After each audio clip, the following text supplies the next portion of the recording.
Angira anankiray atolotra nareo zany anjaranay a fiara-miasan'ny rato sy ramason Wilson.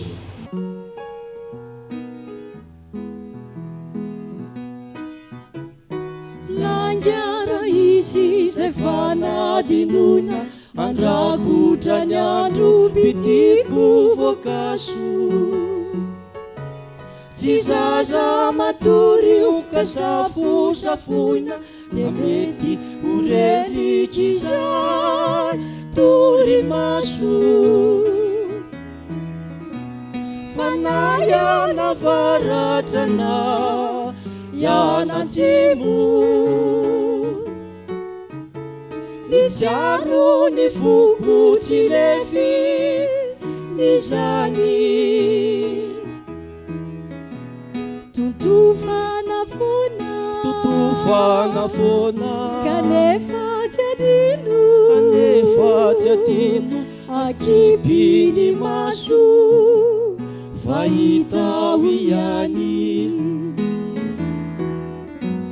ny fahatsiarovana tsy azo tsaboina fa mamy mangitya fanatiny fo tsy tina iherika nefa nantsoina toafona pombo tsy hita fifo ny fahatsiarovana tsy azo tsaboina fa mamy mangitya fanatiny fo toafona pombo tsy hita fifo.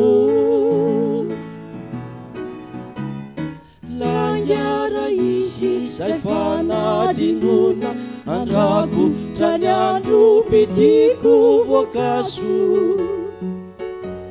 Tsy zaza matory ho kasafosafoina dia mety ho rendrik'izay torimaso. Fanahy anavaratrana ianantsimo ny jaro ny foko tsy lefy ny zany totofanafona kanefa tsy adino akipiny maso fahitao ihany. Dia misaotra ny tarika Angolan'ny Merina